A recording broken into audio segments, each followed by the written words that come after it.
خوش آمدید۔ بسم اللہ الرحمن الرحیم۔ قرآن کریم فرقان مجید ارشاد کر رہا ہے، حکم دے رہا ہے اپنے نبی کو، گفتگو کر رہا ہے دو بدو، یا ایھا المزمل، اے اوڑھنے والے، قم اللیل الا قلیل، یعنی رات کو قیام کرنے کا بھی حکم دے رہا ہے، تھوڑا قیام کیجیے، آگے وقت بھی معین کر رہا ہے، کبھی زیادہ کبھی کم، کیا ترتیب بتا رہا ہے۔ مگر اس سے ایک بات تو سمجھ آتی ہے کہ رات کا قیام بڑا موضوع ہے، بڑا خاص ہے، یہ بڑی تقویت دیتا ہے۔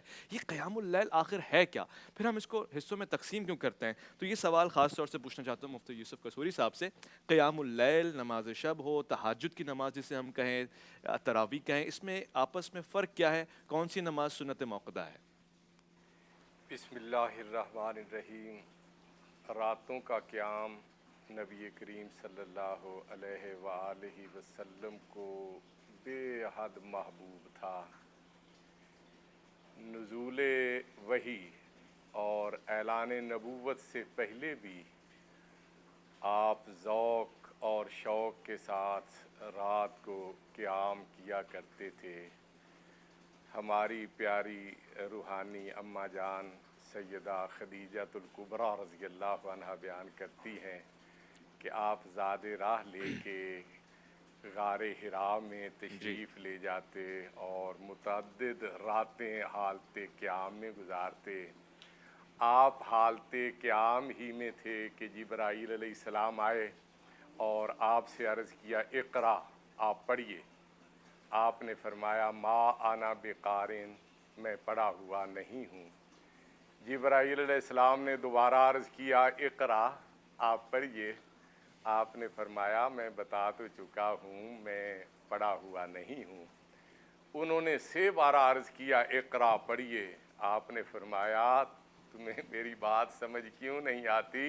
ما انا بقارئ، میں پڑھا ہوا نہیں ہوں۔ تو جبرائیل علیہ السلام نے عرض کیا کیا ہوا اگر آپ پڑھے ہوئے نہیں ہیں؟ اقرا بسم ربک الذی خلق، خلق الانسان من علق، اقرا وربک الاکرم الذی علم بالقلم، قلم علم الانسان ما ما لم لم یعلم۔ یعلم۔ آپ اس رب کا نام لے کے پڑھیے جس نے پیدا کیا، انسان کو لوتھڑے سے تخلیق فرمایا۔ آپ پڑھیے، آپ کا رب بڑا مہربان ہے جس نے انسان کو قلم کے ذریعے تعلیم دی اور وہ کچھ سکھا دیا جس سے وہ آشنا نہیں تھا۔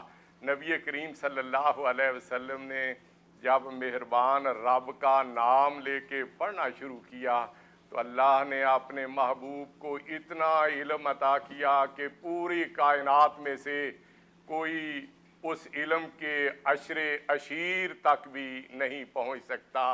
حضرت آدم علیہ السلام سے لے کے آپ تک جتنے بھی نبی اور رسول آئے ان کے اور دیگر واقعات آپ کو بتائے گئے، اور قیامت تک جو پیش آنے والے حالات تھے آگاہ کیا۔ آپ نے جو پیشین گوئیاں فرمائیں وہ آج بھی حرف حرف پوری ہو رہی ہیں۔ ماشاءاللہ۔ ایک وقت تھا آپ نے کہا میں پڑھا ہوا نہیں ہوں، لیکن مہربان رب کا نام لے کے جب آپ نے پڑھنا شروع کیا تو اللہ نے اتنا علم عطا کیا کہ آج میرے جیسے طالب علم ہی نہیں، بڑے بڑے علم و فضل والے بھی جب کسی الجھن کا شکار ہوتے ہیں تو اس علم پہ جب ماشاءاللہ نگاہ ڈالتے ہیں ماشاءاللہ تو سارے مشکل مسئلے حل ہو بہت خوب، جاتے بہت خوب، ہیں۔ سارا علم ہے ہی وہیں سے۔ مفتی صاحب مجھے میرے سوال کا جواب نہیں میں ملا، وہی عرض کر رہا ہوں، وقت میرے پاس بہت تھوڑا سا ہے۔ تو نبی کریم صلی اللہ علیہ وآلہ وسلم تو اعلان نبوت سے پہلے بھی رات کو قیام کیا کرتے۔ پھر جب اللہ تعالیٰ نے آپ کو اس کی ترغیب دلائی، جس طرح آپ ہی نے ابھی پڑھا ہے یا ایھا المزمل قم اللیل الا قلیلا نصفہ او انقص منہ قلیلا او زد علیہ ورتل القرآن ترتیلا۔ سبحان اللہ۔ قرآن پڑھنے کا انداز بھی سکھایا، اور دوسرے مقام پہ فرمایا وَمِنَ اللَّيْلِ فَتَہَجَّدْ بِهِ نَافِلَةً لَكَ عَسَىٰ أَن يَبْعَثَكَ رَبُّكَ مقاما محمودا۔ رات کی تنہائیوں میں آپ قرآن کی تلاوت کرتے ہوئے تہجد کا اہتمام کیجئے، یہ آپ کے لیے بڑا نفع بخش ہے۔ ان قریب آپ کا رب آپ کو مقام محمود پہ فائز فرمائے گا۔ بے شک۔ آپ نے مقام محمود کا تذکرہ کرتے ہوئے فرمایا کہ پوری کائنات میں سے ایک ہی شخص مقام محمود پہ فائز ہوگا، اور مجھے امید ہے کہ وہ شخص میں ہوں گا۔ نبی کریم نے تو اپنے لیے امید کے لفظ استعمال کیے، لیکن ہم تو یقین کامل رکھتے ہیں کہ وہ نبی کریم کوئی ہو ہی صلی نہیں اللہ سکتا۔ علیہ وسلم بے ہوں شک، گے۔ کوئی ہو کوئی ہی نہیں ہو سکتا، ہی نہیں سکتا۔ کوئی مثل ہی وہ نہیں۔ ایسا عرفہ اعلیٰ مقام قیام اللیل کی بدولت اللہ نے آپ کو عطا کیا سبحان کہ اللہ۔ آپ حشر والے دن جب گنہگاروں کی شفاعت کریں گے تو میرے اور آپ جیسے گنہگاروں کے لیے بخشش کی راہ بھی یہ مرتبہ ہموار۔ قیام اللیل کی بدولت یہ آپ فرمائیں، قیام کیا اللیل بات کی ہے، بدولت کیا بات ہے شاہ صاحب۔ قیام اللیل اتنا مقام رکھتی ہے کہ سنت موقدہ میں بھی آ رہی ہے، پھر یہ خاص طور سے سننے میں آیا کہ رسول خدا پہ فرض کی گئی ہے کہ آپ چھوڑتے ہی نہیں ہیں، باقاعدگی سے پڑھتے ہیں۔ اب میں فرق بھی سمجھنا چاہ رہا ہوں قیام اللیل اور جس کو ہم تراویح کہتے ہیں وہ، اور تہجد کی نماز، تینوں الگ الگ نمازیں ہیں۔ بسم اللہ الرحمن الرحیم۔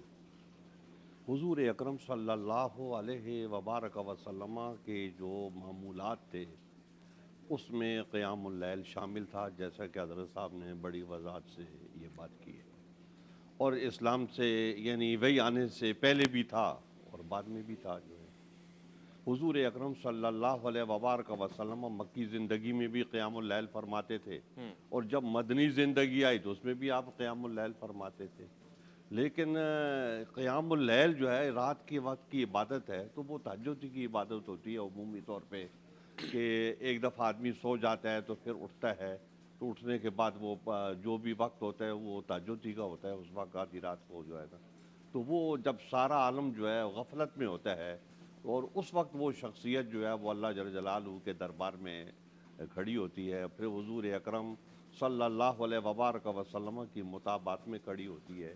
اب آ گیا رمضان کا مسئلہ، تو رمضان میں تھوڑی سی بحث ہے کہ یہ قیام اللیل اور یہ تہجد ایک ہی ہے، اور یہ جو ہے نا تراویح وہی ہیں، کوئی اس کے علاوہ نہیں۔ مطلب اب ام المومنین حضرت عائشہ صدیقہ رضی اللہ تعالیٰ عنہ سے بھی مرویات ہیں، دوسرے حضرات سے بھی یہ مرویات ہیں۔ تھوڑا معاملہ جو ہے نا وہ ہے اچھا، کہ حضور اکرم صلی اللہ علیہ وبارک وسلم نے تراویح کی نماز پڑھی، آپ نے 3 دن پڑھی، اور پھر صحابہ اکرام رضوان اللہ تعالیٰ علیہ مجمعین جو ہے وہ بھی آپ کو دیکھ کے، کیونکہ صحابہ کا کام یہ تھا کہ آپ نے فرمایا صلو کما رأیتمونی، کما رأیتم، جیسے میں نماز پڑھتا ہوں یہ نماز کی حیت ہے۔ تو حضور اکرم صلی اللہ علیہ وبارک وسلم جب نماز پڑھتے تھے تو صحابہ بھی پڑھتے تھے، بلکہ آپ کو حیرانگی ہوگی کہ حضرت عبداللہ ابن عمر رضی اللہ تعالیٰ عنہ نے نبی علیہ السلام کے بعد حج کیا، تو حج کے سفر میں جہاں نبی اسلام کی سواری رکی وہاں انہوں نے سواری روکی، اللہ جہاں آپ نے دوگانا پڑھا وہاں انہوں نے دوگانا پڑھا، جو آپ نے کیا اسی کے حساب سے، حتیٰ کہ ایک دفعہ وہ اونٹنی پہ بیٹھے اور اونٹنی کو گھمایا، تو کسی نے پوچھا کہ آپ ایسا کیوں کر رہے ہیں، تو انہوں نے کہا یہ تو مجھے بھی نہیں پتا، نبی علیہ السلام نے کیا تھا، میں اس لیے کر رہا ہوں۔ اللہ اکبر۔ جیسے حدیث میں آتا ہے کہ حضور اکرم صلی اللہ علیہ وبارک وسلم نے اپنا جوتا مبارک رگڑا زمین کے اوپر، تو جو صحابی آ رہا ہے وہ زمین کے اوپر جوتا رگڑ رہا ہے، پتہ کسی کو بھی نہیں ہے، بس یہ پتہ ہے کہ نبی علیہ السلام نے رگڑا۔ تو حضور اکرم صلی اللہ علیہ وبارک وسلم کی اتباع میں صحابہ اکرام رضوان اللہ تعالیٰ علیہ اجمعین نے یہ نماز پڑھی ہے، پھر آپ نے اس کو چھوڑ دیا، اس لیے چھوڑ دیا کہ یہ کہیں فرض نہ ہو جائے، جی، فرض نہ ہو جائے، کیونکہ حضور اکرم صلی اللہ علیہ وبارک وسلم کے عمل میں دوام آ جائے تو وہ امت کے لیے لازم ہو جائے تو اور شاک گزرے۔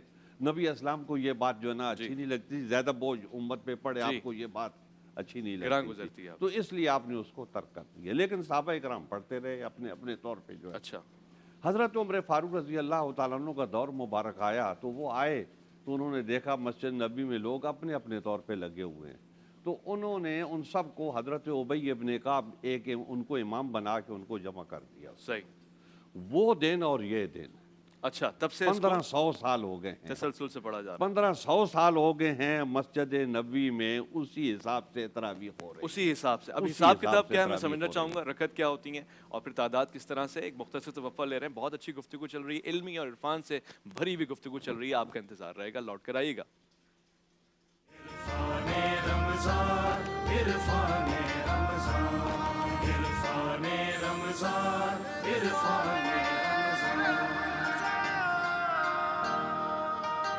میں آج خاص طور سے افطار کا اہتمام جو کیا گیا ہے وہ افطار اسپانسرڈ ہے الحبیب گروپ آف ریسٹورنٹس کی جانب سے، اس لیے بھی اور اس کے علاوہ بھی ہم انتہائی شکر گزار ہیں الحبیب گروپ آف ریسٹورنٹس کے، اور خصوصی طور سے آج دعا کا اہتمام بھی کریں گے ہم آپ کے بانی حاجی حضور بخش کلوڑ صاحب کے لیے، خدا ان کو غریق رحمت فرمائے، ان کی مغفرت فرمائے، ان کے درجات بلند فرمائے۔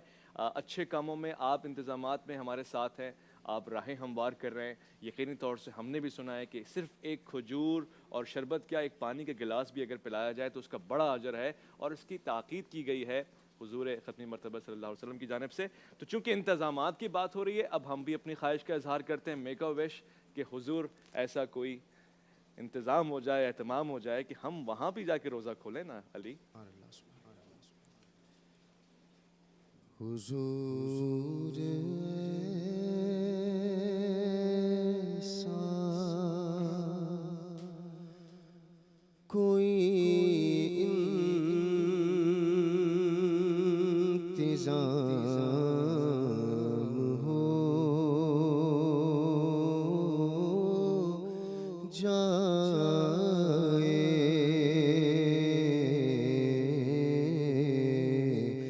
حضور ایسا کوئی انتظام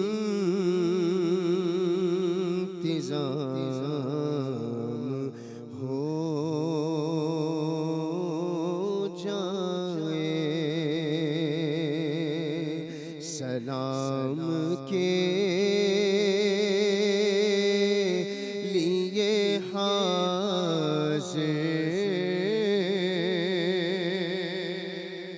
غلام ہو جائے،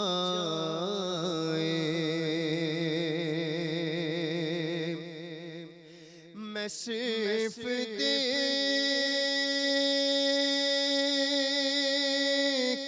لوں ایک بار صبح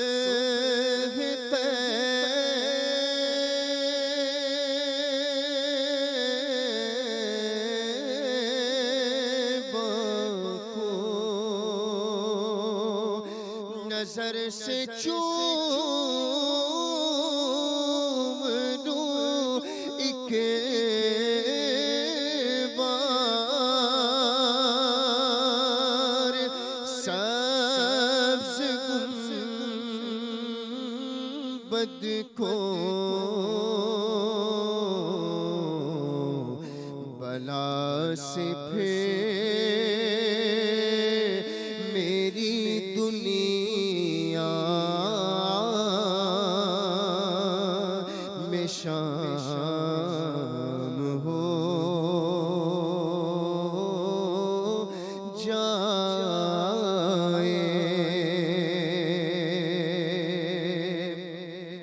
اور حضور آپ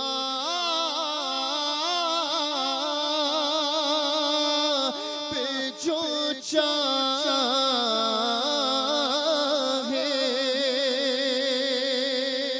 تو کچھ نہیں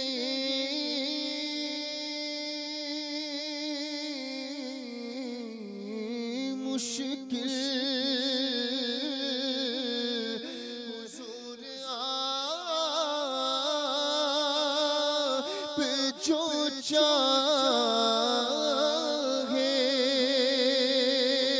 تو کچھ نہیں مشکل، سمٹ کے فاصلے یہ چند گام ہو جائے، اور حضور آپ